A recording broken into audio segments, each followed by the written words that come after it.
말씀은 신약성경 누가복음 12장입니다. 1절로 12절까지.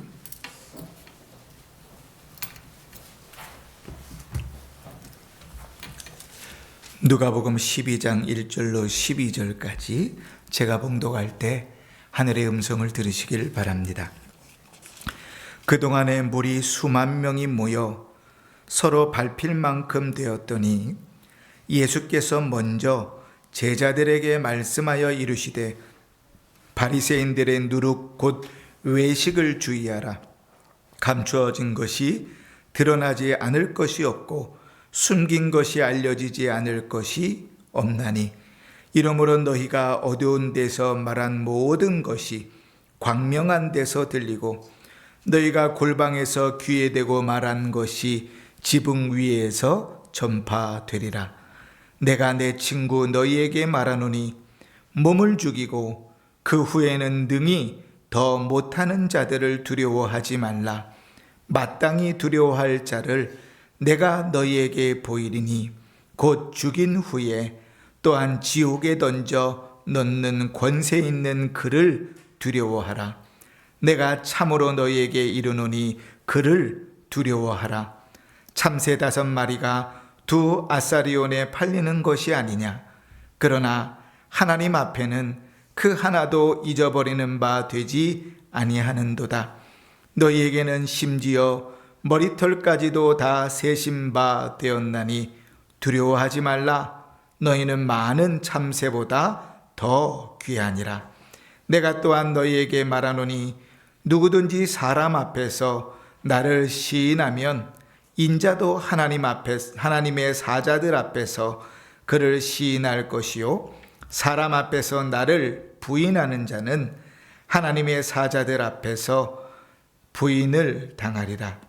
누구든지 말로 인자를 거역하면 사하심을 받으려니와 성령을 모독하는 자는 사하심을 받지 못하리라.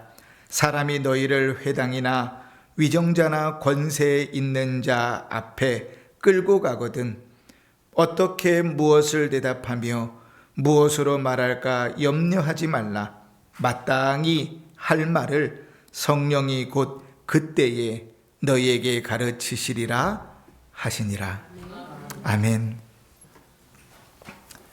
한 주간도 평안하셨지요? 네.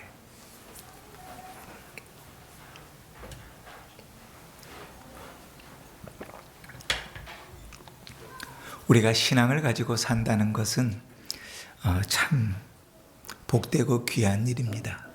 믿음을 가지고 산다는 것, 그 아무나 그렇게 할 수 있는 일은 아니거든요. 여기에 모인 모든 은평중앙교회 성도 여러분들이 늘 예수를 주로 믿는 그 신앙에 서기를 바라고 그 진실한 믿음을 따라서 살아가는 복된 은혜가 있기를 주의 이름으로 축복합니다. 그러나 여러분, 신앙이 있다고 그것이 다 신앙은 아닙니다. 이게 좀 이상한 말이지요. 우리가 성경을 보면 예수님은 순수한 신앙, 그죠? 진실한 신앙이 있다 그러시고, 내가 갖고 있는 신앙이 순수한 신앙인가 아니면 외식된 신앙인가 주님 그것을 분별하십니다. 신앙만 있으면 됐죠. 그렇게 생각할 수 있는데 오늘 우리가 읽은 성경에서 예수님은 외식하지 말아라 경계하십니다. 그 다른 말로 하면 그렇게 살기를 원하지 않고 그런 신앙생활 싫어하신다는 말이죠. 그런데 초신자들에게는 이런 모습이 별로 없습니다. 여기 요주 인물들은 목사, 장로, 권사들이에요. 신앙생활 오래 한 사람들에게는 이 덫에 빠질 가능성이 너무 많습니다. 왜냐하면 주님께서 바리새인들을 보면서 그러셨거든요. 말씀을 너무나 잘 알고 신앙생활을 오래 했고 잘하고 있다고 생각하는 이들. 근데 주님은요, 수많은 무리가 모였는데 그들에게 제자들에게 따로 이렇게 얘기하시는 거예요. 쟤들처럼 신앙생활하면 안 돼. 오늘 주님께서 우리를 부르셔서 야, 김 목사처럼 신앙생활하면 안 돼. 이러시면 듣는 김 목사는 기분이 좋겠습니까? 나쁘겠습니까? 예? 여러분 어때요? 김 권사님처럼, 최 권사님처럼, 박 권사님처럼, 고 권사님처럼 그렇게 신앙생활하면 안 돼. 신앙생활 그렇게 하는 거 아니다. 그거 신앙 아니다. 그러시면 여러분 기쁘겠습니까? 아니죠. 바리새인들도 기분 정말 나빴을 거예요. 그지? 근데 주님은 명확해요. 외식하는 신앙, 그것을 누룩이라고 표현하시면서 그런 신앙을 경계해라. 그렇게 신앙생활하지 말아라. 그렇게 말씀하십니다. 여러분 그들이 신앙이 없다고 말씀하는 거 아니에요. 있어요, 신앙이. 그런데 그렇게 신앙생활하지 말아라. 여러분 우리에게 주님께서 신앙생활 몇십 년씩 했는데 우리에게 주님께서 그렇게 신앙생활하지 말아라. 그걸 인정하시겠습니까? 오늘 하늘의 음성을 들을 수 있기를 바라고 그 말씀 앞에서 우리의 신앙이 다 순결하고 정결한 모습으로 회복되어지기를 주의 이름으로 축원합니다. 여러분 외식이라는 게 뭘까요? 제가 이 말씀을 읽으면서 이제 친구 목사님하고 이번 주에 외식하지 말라고 신앙 말씀을 전해야 되는데 어떻게 해야 될지 모르겠어. 그랬더니 목사님이 그럼 결혼식 가면 안 되겠네. 가면 외식하잖아. 그러셔가지고 참 웃지도 못했는데 외식한다는 게 뭡니까? 그치? 밖에서 밥 먹는 게 외식일까요? 외식하는 신앙이라는 것은 안팎이 다르다는 얘기입니다. 그치? 겉으로 드러나는 모습하고 속이 다르다는 거예요. 이 외식하는 말을 다른 말로 표현하면 위선, 가식, 위선적인 신앙, 가식적인 신앙. 그렇게 신앙생활하지 말아라. 그치? 그것은 마치 하나님 앞에 두고 사람들 앞에 두고 연극하는 것 같아요. 연극은 정말 실제처럼 하면 사람들이 감동받잖아요. 정말 신앙이 있는 것 같아요. 그런데 정직하지 않은 거죠. 그런데 어리석은 겁니다. 겉으로는 참 괜찮은 신학인데 사실 속은 아니란 얘기예요. 여러분 외식한다는 것은 안팎이 다르다는 거라 그랬잖아요. 위선이고 가식이라 그랬잖아요. 그런데 여러분 외적으로는 참 악한데 속은 참 신실해. 이런 외식을 봤습니까? 겉으로는 완전 길차반이야. 근데 속은 신실해. 이런 외식은 본 적이 없어요. 그죠? 그럼 어떤 걸 외식이라고 위선이라고 주님 말씀하시죠? 겉으로는 참 잘하는데 속은 엉망이라 해요. 그럼 속이 엉망이라는 말이 뭔가? 속이 엉망이라는 말이 뭔가? 하나님을 두려워하지 않는다. 여러분 우리의 신앙은요 삶으로 드러나는 거예요. 오라 목사님께서 제게 몇 번을 그렇게 이야기하셨어요. 목사의 삶은 유리관 안에 들어있는 것 같다. 투명하게 사람들에게 다 보여지는 것이다. 근데 비단 목사만 그러겠습니까? 성도의 삶이 다 그렇지요. 그죠? 제가 저번에 한번 그런 얘기 한 적이 있어요. 여기 앞에다 카메라를 딱 달아가지고 성도님들도 그대로 다 비추고 여기 모니터를 놔가지고 제 설교하는 모습도 나오고 여러분 예배 드리는 모습도 보여지고 이러면 아마 예배 드리는 자세가 좀 개선될 거예요. 그지? 근데 왜 우리가 예배 드리는 자세가 개선되지 않냐면 내가 어떻게 예배 드리는지 모르거든요. 잘 드리고 있다고 착각해. 제가 어떤 교회 설교하러 갔더니요 어떤 교회 목사님 장로님인데 맨 앞에 앉아갖고 딱 팔짱을 끼고 눈을 감고 이러고 설교를 듣고 있더라고요. 기분 정말 나쁘더라고요. 이야, 이 사람을 무시해도 이렇게 무시할 수가 있나. 말씀을 듣기는 하는 건가. 그치? 여러분, 신자의 삶은, 신앙은 삶으로 드러납니다. 말하는 것 보면 그 사람은 신앙을 알아요. 행동하는 것 보면 그 사람은 신앙을 알아요. 그래서 어떤 사람은요, 만나서 처음 만나는 사람인데도 5분, 10분 대화하면 그 사람의 신앙이 정확하게 파악되는 사람이 있어요. 어떤 사람은 2박 3일 같이 먹고 자고 하면서 생활을 보면 그 사람의 신앙 수준이 정확하게 드러나는 사람이 있어요. 저는 이제 총회의 일들도, 노예 일들도 이렇게 하게 돼서 몇 번씩 이렇게 목사님들하고 같이 2박 3일 뭐 이렇게 시간들을 보내면서 행사를 할 때들이 있습니다. 그냥 노예에서 만나고 총회에서 만날 땐 참 좋은 분인데 살다 보니까요, 2박 3일에 같이 먹고 같이 살고 같이 일을 하다 보니까 결론이 이렇게 나요. 저 사람은 한 걸음 물러나야 괜찮은 사람이구나. 우리 중에 그런 사람들 참 많아요. 입으로 말하는 건 신실한데 그 삶이 신앙에 받쳐주지 않아요. 그것은 거짓된 신앙 혹은 위선적인 신앙이에요. 그래서 야고보 사도가 행함이 없는 믿음은 뭐라고요? 죽은 믿음이라.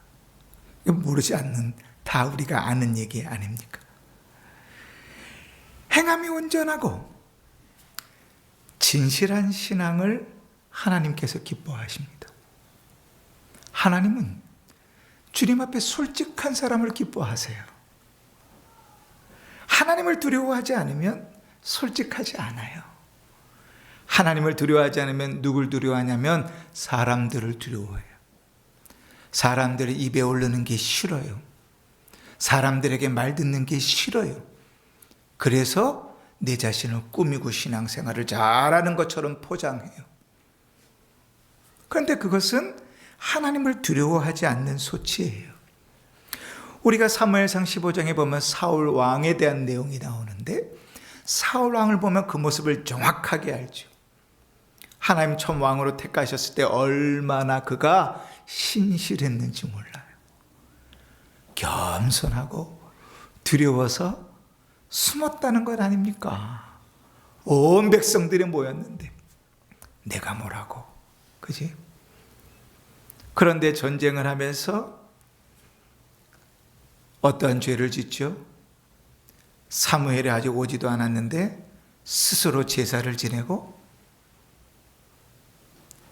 하나님께서 기뻐하지 않는 일들을 하죠. 그러고 나서 그는 하나님에 대한 인식, 두려움은 없습니다. 누구만 두려워해요? 사람만 두려워해요. 사람만. 백성들이 주를 위하여, 사람들을 위하여 나와 함께 가시고 오직 눈은 사람들에게 가 있어요. 진실하지 않은 신앙, 외식적인 신앙입니다. 여러분, 이 외식하는 신앙이 오늘 우리가 읽은 성경에 보면 두 가지 특징이 있습니다. 첫 번째는 아까도 얘기했던 것처럼 하나님을 두려워하지 않는 거예요. 여러분, 이 자리에 하나님 앞에 나와 예배드리는 이 자리에 하나님을 두려워하고 경외하십니까? 그럼 눈을 뜨세요. 눈을 뜨세요. 그죠? 하나님을 두려워하고 경외한다면 이 예배 시간이 최선이 돼야 돼요. 왜요? 하나님 나의 구주시잖아요. 하나님 나의 창조주시잖아요. 하나님 여지껏 나 먹여 살리셨고, 하나님 내 자식들 다 책임지셨고, 하나님 내 인생의 주인이시잖아요. 그 하나님 앞에 배은망덕하지 않고는 고작 일주일에 한 번 1시간 나와 예배드리는 시간에 소홀할 수 있을까? 하나님을 두려워하지 않으면 이 시간이 그런 시간이 아니지요. 하나님을 경외하지 않으면 이 시간은 참 괴롭고 힘든 시간이에요. 더더군다나 김 목사가 설교를 정말 못하니까 얼마나 힘든 시간이겠어요. 그런데 여러분, 하나님을 두려워하지 않는다는 것은 철저하게 그 눈이 사람들에게 가 있다는 겁니다. 사람들에게 가 있다는 건 뭔가, 저 사람이 나를 보면 뭐라 그럴까? 내가 신앙생활을 오래 했는데 저 사람 나를 보면 뭐라 그럴까? 내가 그래도 권사인데 저 사람 나를 보면 뭐라 그럴까? 그게 나를 가득 채우고 있는 거예요. 바리새인들이 그랬어요. 신앙생활을 하면서 그들의 눈은 오직 사람들에게만 가 있었어요. 그래서 길거리를 가다가, 일부러 기도의 시간대쯤 맞춰서 길거리 사거리를 지나가다가 딱 기도 시간이 되면 손을 쫙 들고 기도하는 거예요. 하나님. 그러면 이제 주위의 사람들은 분주하지 않습니까? 그죠? 다 그 바리새인 보면서, 이야, 신앙이 좋구나. 사람들에게 인정받기를 원하는 거죠. 시선이 사람들에게 가 있다는 것은 궁극적으로 그 눈이 나에게 와 있다는 겁니다. 내가 전부인 거예요. 위선적인 신앙, 가증적인 신앙은 하나님이 보이지 않아요. 그러나 여러분, 이 외식하는 신앙이 반드시 드러난다는 사실을 기억하셔야 됩니다.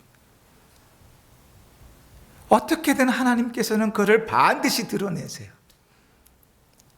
주님이 심판하실 날에 우리에게 드러내실지라도, 그래서 주님은 계속 반복해서 이야기하세요. 2절부터 보실까요? 감추어진 것이 드러나지 않은 것이 없고 숨겨진 것이 알려지지 않은 것이 없나니, 이러므로 너희가 어두운 데서 말한 모든 것이 광명한 데서 들리고 너희가 골방에서 귀에 대고 말한 것이 지붕 위에서 전파되리라. 여러분, 여기서 감추어진 것, 숨겨진 것이라는 이 헬라어 단어가 참 재밌어요. 뭔가 하면 아무도 모르게 철저하게 숨겼다는 거예요. 잘 덮었다는 거예요. 아무도 몰라. 나밖에 몰라. 이런 거죠. 그런데 주님 뭐라 그러세요? 반드시 드러난다. 여러분, 우리 신앙이 위선적이고 가식적일 때 하나님은 아세요. 우리가 얼마나 바보 같을까요? 사람들을 속이면 하나님도 속일 수 있다고 생각해요. 그래서 막 주님, 주님, 입으로는 막 주님이 막 열심히 토해지는데 사실 내 안에 신앙이 없거든요. 하나님을 경외함이 없어요.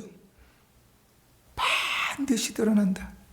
감추어진 것, 숨겨진 것, 어두운 데서 말하는 모든 것, 골방에서 귀에 대고 말한 것까지도 하나님 다 드러내실 것이다. 그러니 여러분, 외식하는 신앙은 우리에게 아무런 유익이 없어요. 주님께서 경계하시고 원하시는 대로 우리의 신앙은 진실해야 되고 순수해야 됩니다. 그러면 여러분, 진실한 신앙을 가진 사람은 어떤 사람일까요? 두말할 필요도 없이 하나님 두려워하는 사람이죠. 두려워한다는 것은 매 맞을까 봐 덜덜덜 떠는 거 아니고, 개 잡아보셨어요? 돼지 잡아보셨어요? 안 해보셨구나. 돼지를 잡는데요, 마당에서 돼지를 잡는 거예요. 근데 돼지를 한 번에 이마에 딱 때려야 돼요. 그래야 죽어요. 근데 해머를 가지고 한 번에 딱 때렸는데 잘못 맞으면요, 어떻게 되냐면 돼지가 그렇게 빠른 줄 몰랐어요. 이야, 그 마당을 막 뒤집고 다니는데요, 이야, 어마어마해요.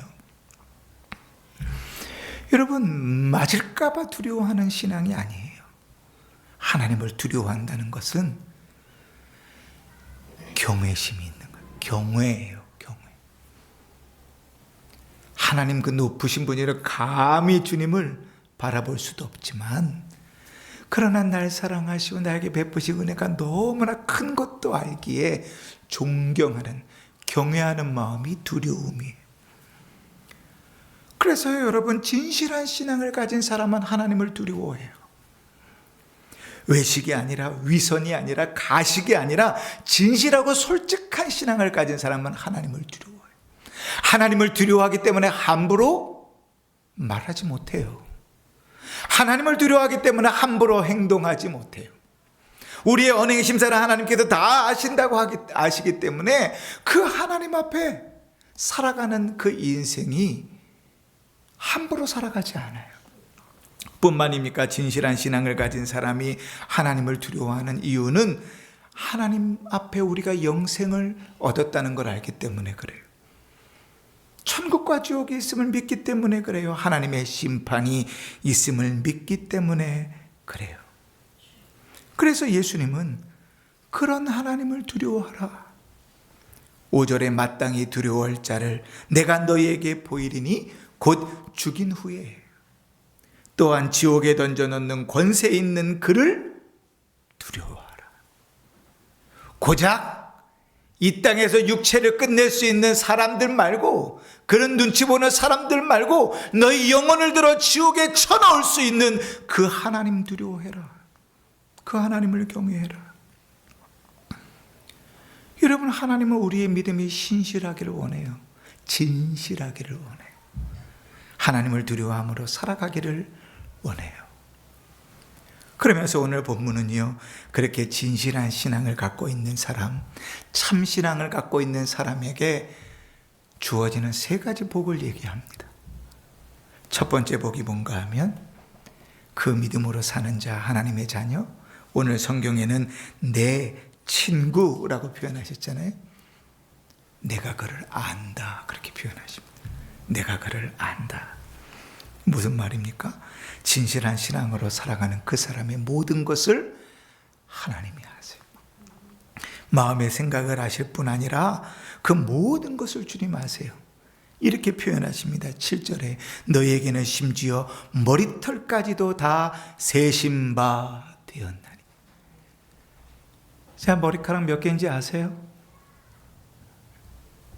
머리카락 몇 개인지 아세요? 아우, 저도 많이 빠졌어요. 이 중간에 보면 머리가 이렇게 없지 않아요. 저희 아버지 보면서도 전혀 저는 경각심을 갖지 않았는데, 좀 더 빨리 저는 아버지를 닮아가지고, 저희 아버지가 소갈머리, 주변머리가 다 없으셨거든요. 얼마나 빨리 빠지는지요. 저희 아들은 아직 20대 초반인데 벌써부터 준비해요.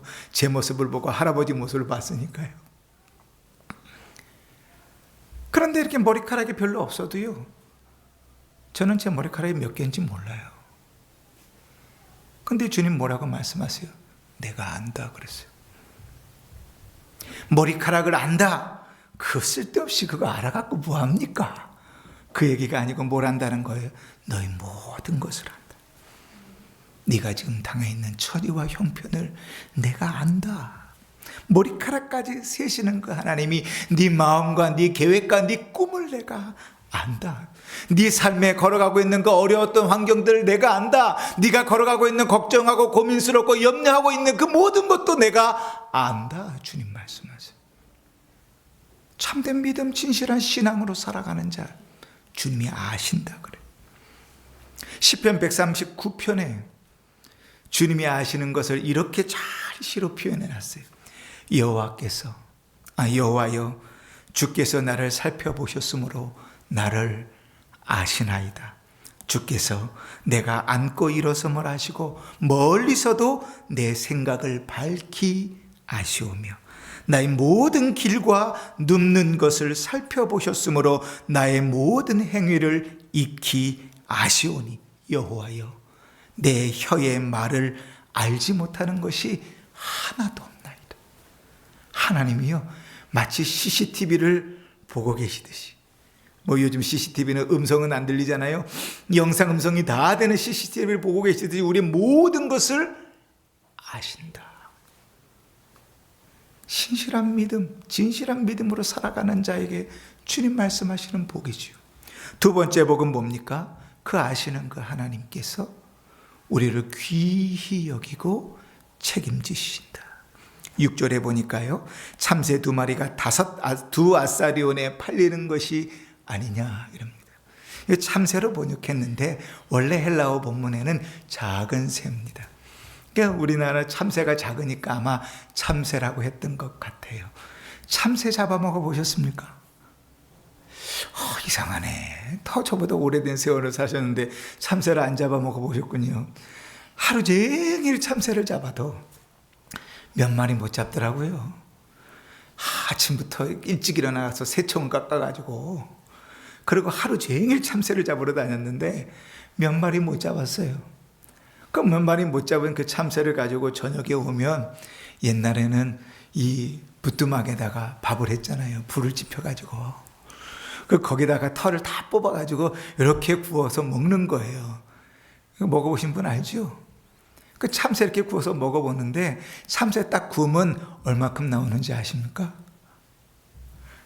제 손가락만큼도 고기가 안 나와요.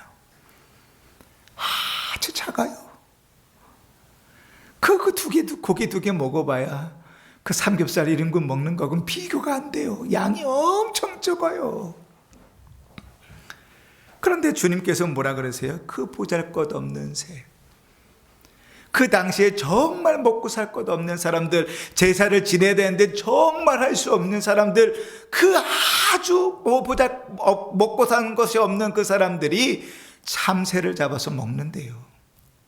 그 보잘것없는 것이 얼마에 팔렸는가? 참새 2마리에 한 아사리온에 팔렸어요. 한 아사리온은 뭔가 하면 당시에 로마 시대의 동전 중에 가장 작은 단위가 한 아사리온이에요. 한 마리도 아니고 2마리가 한 아사리온이었어요. 그러니까 우리로 따지면 가장 작은 우리 요즘 동전 가장 작은 단위가 얼마입니까? 10원, 그죠? 10원. 예? 그러니까 지금으로 따지면 10원에 참새 2마리. 마태복음에 보면 10원에 참새 2마리. 근데 오늘 본문에 보니까 예수님 뭐라 그러셨어요? 뭐라 그래요? 20원에 참새 5마리. 그때 당시에 사람들이 얼마나 인심이 좋은지요. 2마리 사면 10원인데, 10원어치 사면 2마리인데 20원어치 사면 1마리 더 껴서 5마리를 줬더라고. 저도 설교 준비하면서 깜짝 놀랐어요. 이야, 10원에 2마리, 20원에 5마리. 아주 보잘것없어요. 근데 주님 뭐라 그러십니까? 그 참새도 하나님의 뜻이 아니면, 주께서 허락하시지 않으면 떨어져 잡혀 죽는 경우가, 팔리는 경우가 없다. 하물며 너희가 얼마나 귀하냐. 여러분, 우리는 늘 그러잖아요. 내가 뭐라고 나같이 보잘것없는 사람을, 늘 자기 비하하는 게 아주 악한 습관인데 그렇게 막 파고들어요. 그런데 여러분, 반드시 아십시오. 여러분이 누구냐면 하나님이 사랑하셔서 자기 아들을 죽이시기까지 사랑하신 자, 한 사람. 그래서 오늘 주님은 이렇게 말합니다. 7절 마지막에 너희는 많은 참새보다 더 귀하니라. 너희는 얼마나 귀한지 몰라. 너희가 나에게 귀하니 내가 너희를 뭐 한다고요? 책임진다고요. 너희 모든 것을 아시는 그 하나님께서 너희를 책임진다고요. 누구를? 신실한 신앙, 진실한 신앙을 가지고 있는 너희를 주님 말씀하시는 거예요. 세 번째는요, 신실한 신앙을 가진 자에게 어떤 복이 있는가? 환난 중에도 도우시는 복이 있어요. 여러분, 우리는 신앙생활을 편하게 하니까 그냥 이렇게 예배드리죠. 전 정말 그래 봤으면 좋겠어요. 우리 설교 시간에 다 일어서서 그 설교를 들읍시다. 그랬으면 좋겠어요. 그러면 아마 잘 예배를 드릴 수 있을 것 같은데, 그런데 당시에는요, 지금처럼 이렇게 속 편하게 예배 드리지 못했어요. 예배를 드려서 잡혀가면 곧 죽음이었거든. 벌금을 내고 나오는 것도 아니에요. 노역을 사는 것도 아니에요. 감옥에 갇혀 있는 것도 아니에요. 목숨을 내걸어야 하는 거예요. 그냥 단순히 약물로 지금처럼 간단하게 죽는 것도 아니에요. 온몸에다 기름을 꼈고요. 사람들은 묶어놓고 거기다 불을 붙여서 그 사람들이 다 탈 때까지, 경기장에다가 사자와 함께 풀어놓고 그 사자가 잡아 찍어 죽일 때까지 그러니 예수를 믿는 것으로 잡혀간다는 것은 대단히 두려운 일이죠. 여러분, 당황하면, 어려운 일을 당하면 뭐부터 멈춰요? 머리부터 멈춰요. 그죠? 무슨 말을 해야 될지 몰라요. 평소에는 잘하고 있는데 당황하면 그게 안 돼요. 그래서 훈련이 필요한 거예요. 예배를 잘 드리는 훈련이 왜 필요하냐면, 예배를 잘 드릴 수 없는 상황에 예배를 잘 드리기 위해서요. 지진 훈련이 왜 필요하냐면, 지진이 막 나기 시작하면 사람들이 패닉이 되거든요. 그 습관같이 들어가기 위해서. 그런데 신앙은 그게 잘 안 돼요. 아무리 연습을 하고 연습해도 죽음의 위기 앞에 서면 쉽지 않아요. 근데 예수님께서 이렇게 말씀하세요. 11절에 사람들이 너희를 회당이나 위정자나 권세 있는 자 앞에 끌고 가거든. 이 얘기는 뭐예요? 심판받으러 가는 거예요. 어떻게 무엇으로 대답하면 무엇으로 말할까 염려하지 말아라. 누가 도우신다고요? 성령께서 너희를 도우실 것이다. 너희가 순결한 믿음, 순수한 믿음으로 살아갈 때 너희의 삶 가운데 그 믿음으로 말미암아 고난을 당하고 역경을 받고 힘든 삶들을 할 때 누가 도우신다고요? 성령께서 도우신다고요. 그러니 이게 신실한 신앙을 가진 자에게 주어지는 복이 아니면 무엇이겠습니까? 근데 여러분, 우리가 바리새인의 신앙을 비추어서 진실한 신앙, 솔직한 신앙이라고 얘기하지만 사실 이 신앙이라는 것은 다 진실해야 되는 것 아니겠습니까? 그죠? 근데 시간이 지나면서 경거망동을 하게 돼요. 바리새인처럼 가식적이고 위선적인 신앙생활을 하게 돼요. 사람들에게 보이는 건 중요한데 실제로는 내 안에 믿음이 다 떨어진 것은 몰라요. 그렇게 겉모습이 잘하고 있는 것으로 스스로 위로를 삼고 살아요. 그러나 여러분, 우리 하나님께서는 그 신앙이 진실하기를 원하십니다. 주님께서는 우리의 신앙이 순수하기를 원하세요. 그 위선적인 신앙을 기뻐하지 않으세요. 사람들의 눈은 다 속일 수 있어요. 그러나 하나님은 속이지 못해요. 그 인생엔 복이 없어요. 진실한 신앙을 원하십니다. 하나님을 두려워하며 어려움 가운데도 믿음을 지키는 그 진실한 신앙을 원하세요. 그렇게 믿음으로 살아갈 때 하나님께서 그 삶의 복을 약속하십니다. 내가 너를 안다. 내가 너를 귀히 여긴다. 내가 너를 책임지겠다. 걱정하지 말아라. 내가 성령으로 말미암아 너를 도울 것이다. 사랑하는 성도 여러분, 우리가 어디에 마음을 쓰고 우리가 어디에 일을 쓰며 살아야 되겠습니까? 지난주와 같이 우리의 속사람, 우리의 믿음의 애를 쓰며 사십시다. 구원의 기쁨을 가지고 즐거워하며 사십시다. 하나님이 나의 아버지 되심으로 날마다 그 은혜를 간증하며 살 수 있기를 바랍니다. 하루의 삶을 살았는데 하루의 삶 속에 정말 마음속으로부터 이야 감사하구나라는 고백이 나올 수 없다면 여러분 죄송하지만 회개하면서 기도하셔야 돼요. 구원을 받았다고 얘기하고 신자라고 얘기하고 집사라고 얘기하고 권사라고 얘기하고 목사라고 얘기하는데 그 삶 속에 신앙이 진실하지 못하다면 여러분 주님께서 기뻐하지 않는 삶을 사는 것입니다. 우리의 삶이 하나님이 기뻐하시는 삶을 사십시다. 우리의 속사람을, 우리 안에 있는 믿음을 진실하게 하나님 앞에 솔직하게 믿음의 삶들을 사십시오. 그러면 애쓰지 않아도 우리의 입술의 말이 바뀝니다. 애쓰지 않아도 우리의 마음과 삶이 바뀌어 갈 거예요.